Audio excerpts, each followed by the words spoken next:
sa ating lahat. So, for this afternoon is, sasagutin natin yung isang katanungan ng viewer natin about sa Epson L3210 na vlog namin, yung sa Epson printer, no? So, yung question niya is, Ma'am, pwede po bang i-connect yan sa CP or sa cellphone? So, yung sagot ko is yes. Pwede po nating i-connect yung ating Epson printer sa ating Android cellphone. So, pwede din po siya sa iOS. Pero po, ngayon, ito-try lang natin is yung Android na cellphone. So, wala ba kayong Wi-Fi? At yung mga projects ninyo or yung mga photos ninyo is nasa cellphone at need nyo na mag-print.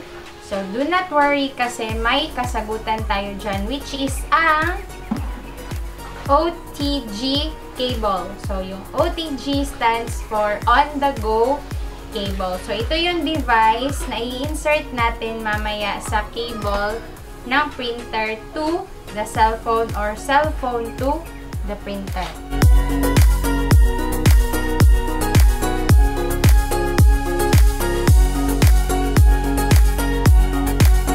So, ito yung OTG cable natin. So, may dalawa po siyang kinds. So, ito yung para sa micro. And then, yung ito namang isa is type C.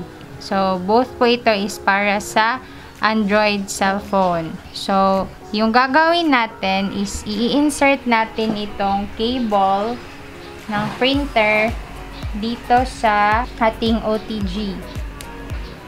Ayan. So, maglalagay muna tayo ng papel. Special paper po yung gagamitin ko since photo po yung ipiprint ko.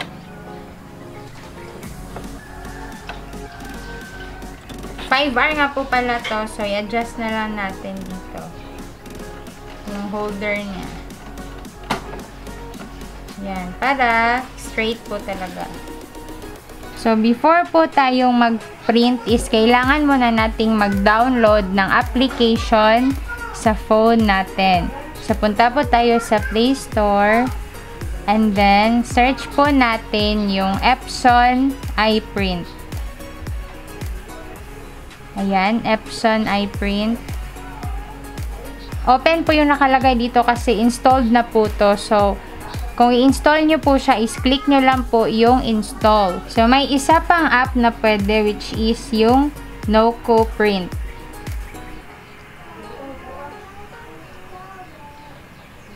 Ito, Noco Print.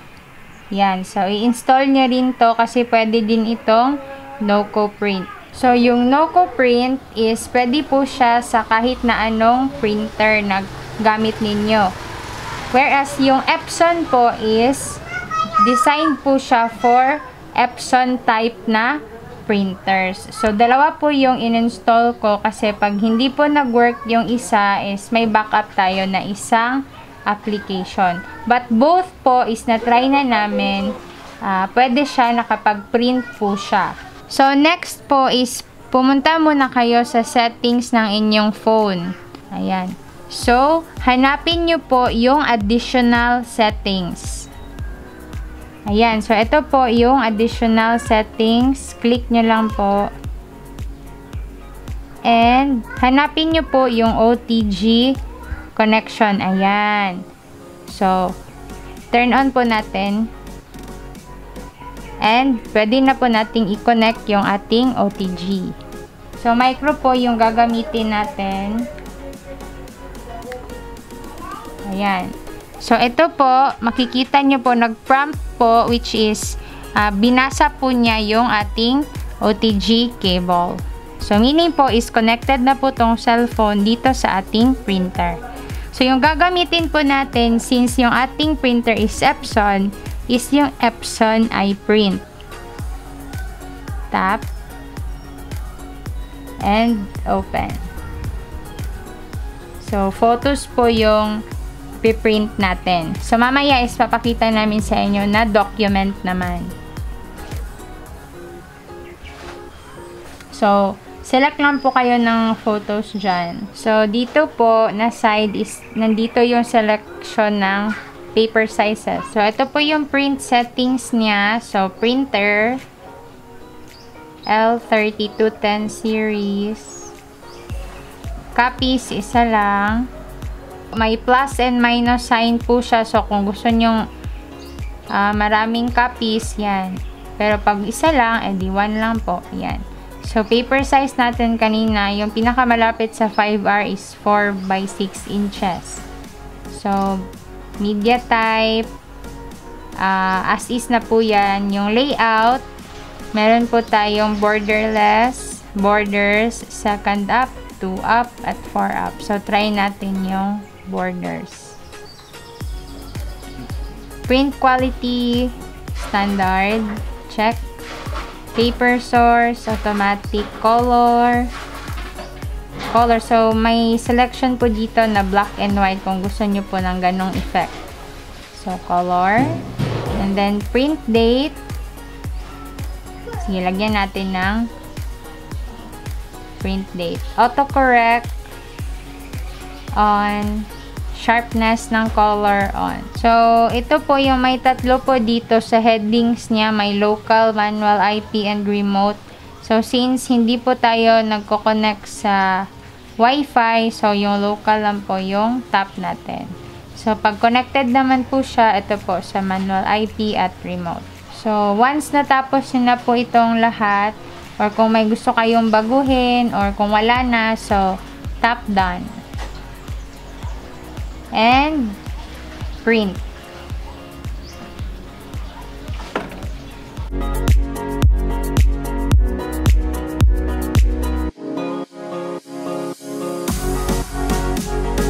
So, ayan po, tapos na. So, yung sinelect po natin kanina is yung may borders. Ayan, so kaya siya may borders.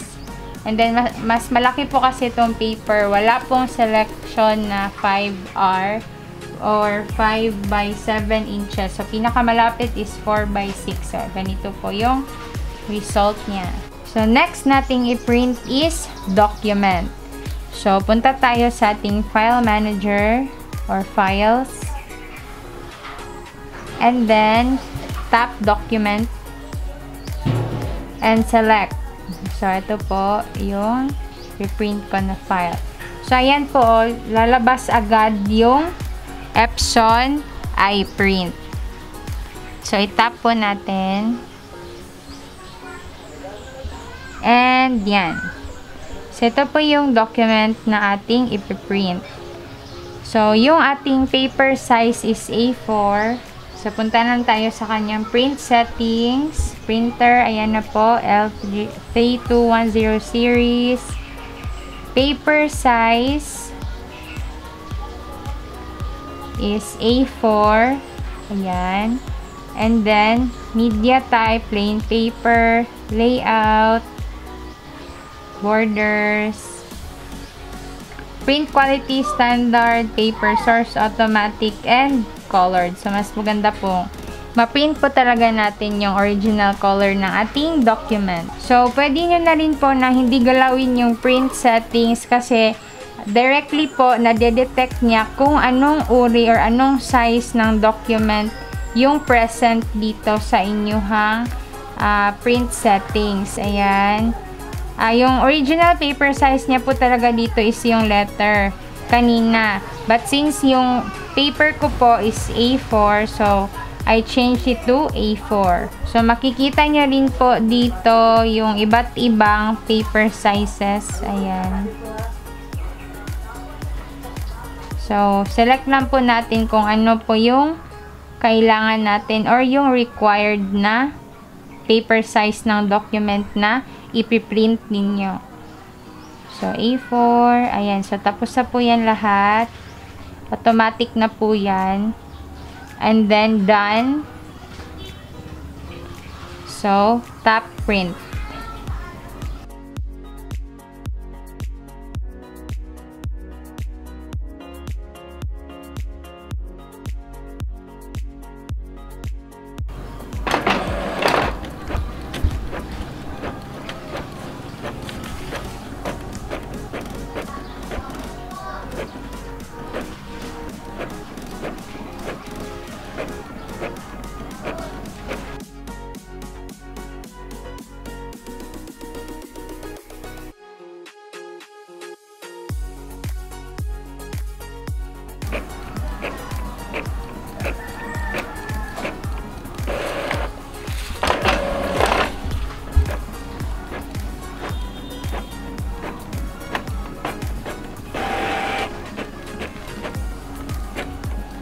So, ayan po, tapos na po tayong mag-print ng ating document. So, yung document ko pala is 2 pages.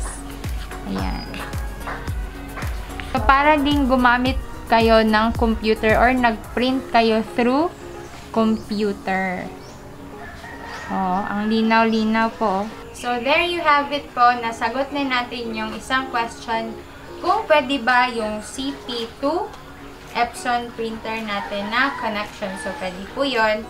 And then, sasagutin ko na rin po yung ibang questions. So, dito po is, hello ma'am, yung EcoTank printer po ba is pwede sa pigment ink? So, yung sagot po dyan is yes. Pwede pong pigment ink yung gamitin natin or i-refill natin dito. So, second question is, printer ko po ay Epson L3210. Di lumalabas yung color blue kahit ginamitan ko na ng syringe at power cleaning. Di pa rin gumagana. So, yung sagot po natin dyan is, dalhin nyo na po sa service center kasi baka po may sira or nag-clog yung nasa ilalim ng ating mga ink na cartridges, no? Or yung tanks natin. So, mas mainam na dalhin nyo po sa service center or kung saan nyo po nabili yung Epson L3210 printer ninyo. So, next question is, magkano po ganyan ngayon? So, around, nasa 8.5 to 9K po siya. And then, last question is, kaya po ba niya ang A3 size? So, yung answer po dito is hindi. Kasi yung A3 size is mas malaki po dito sa A4. So, yung kaya niya lang po is A4, legal, at yung ating short na sizes ng bond paper. At yung mga ganito. Yung para sa photo po, 5R, 2R, 4R. So, ayan po. Nasagot na po natin lahat ng katanungan sa ating vlog. So, check nyo lang po yung vlog namin about dito sa Epson L3210 EcoTank printer. There you have it all po. Sana po is nakatulong na naman kami sa inyo ngayong araw na ito. So, have a beautiful day po. Bye!